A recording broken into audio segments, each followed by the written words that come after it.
Estudo da Confederação Nacional dos Municípios apontou que caiu o endividamento dos municípios nos últimos 8 anos, de 8% para 0,8% de suas receitas. O controle é atribuído à aplicação da Lei de Responsabilidade Fiscal, que no mês de maio completou 10 anos de vigência.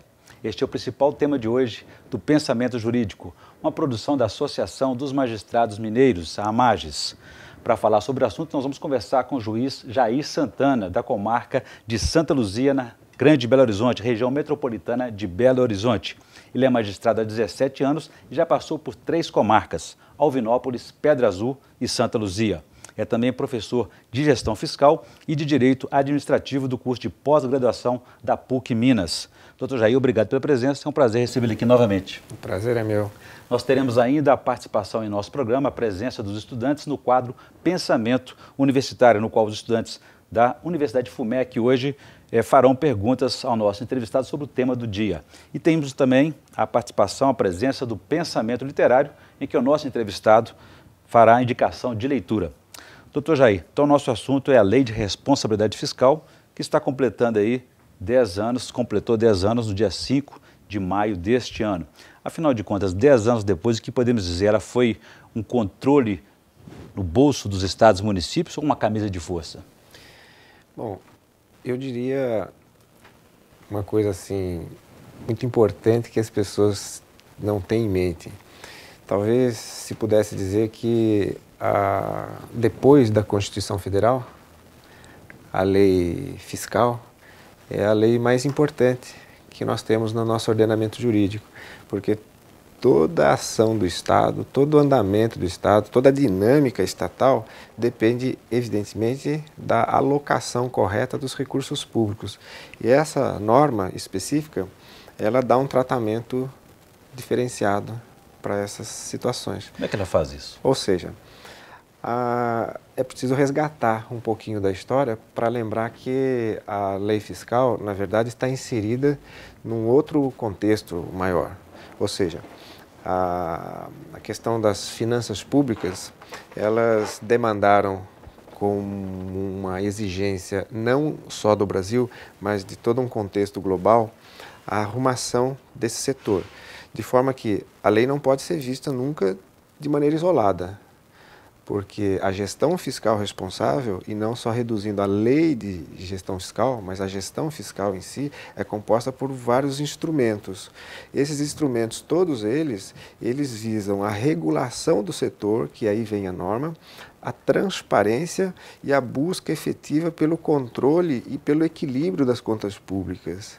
De sorte que a lei fiscal é um dos instrumentos que compõe esse setor. É um aperfeiçoamento. Um aperfeiçoamento da administração, da gestão dos recursos públicos. Isso. E isso veio, evidentemente, como resultado de um plano de estabilização fiscal e de um impulso que vem sendo dado nas economias mundiais desde 25 anos atrás, não é coisa recente. Como é que era antes? Não havia controle, não havia fiscalização, monitoramento da aplicação desses recursos públicos?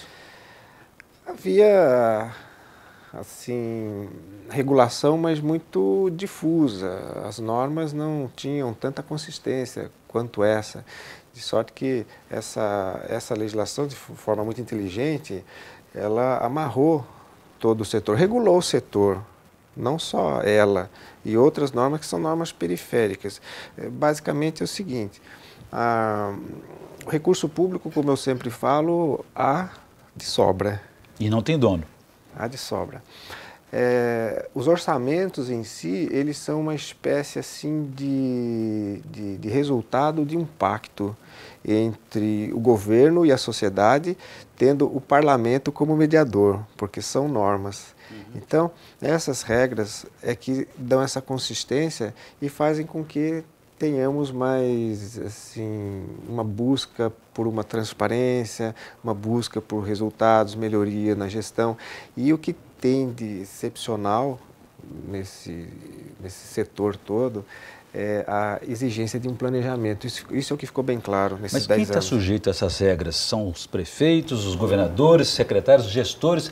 Quem exatamente está comprometido com isso? Onde quer que haja gestão de orçamentos, a lei se faz presente. Ou seja, ela funciona no caso federativo e deixou bem claro também que a Federação Brasileira, com essa vastidão, essa imensidão que mais de 5.500 municípios, 26 estados, Distrito Federal, ela atua tanto no plano horizontal quanto no plano vertical. O que quer dizer com isso? No plano do Estado, por exemplo, ela atua diante do Legislativo, do Executivo, do Judiciário, de todos os órgãos, enfim, que executam orçamento. Todos estão sujeitos a ela, Todos. menos o governo federal. Não se pode dizer assim, não é? Porque aí já teríamos que talvez considerar uma outra questão, né, de saber se essa orçamentação pública que nós temos hoje no presente, se ela é meramente autorizativa ou se ela é impositiva, como tem uma PEC já tramitando no parlamento nesse sentido. Mas o problema, me parece, também não se resolverá. Os desvios com os quais nós ainda convivemos no dia de hoje, em 2010, são desvios que não se resolverão no total, penso eu, pela adoção de um orçamento meramente impositivo, ou seja, estabeleceu-se, tem que se executar. Não, eu sempre achei que o Brasil talvez tivesse que desenvolver ações num sentido de pensar mais em como se responsabilizar os gestores, as altas cúpulas, as direções, pela ausência de planificação ou pela ausência de planejamento. Muito bem, quer dizer, não se pode gastar mais do que se arrecada, correto? É um princípio... Esse é o mote da lei. Perfeito. É o equilíbrio da conta. É o equilíbrio da conta. Há um grau de endividamento possível, ou seja, pode sim, em algumas circunstâncias, gastar-se mais do que se arrecada, mas dentro da capacidade de endividamento.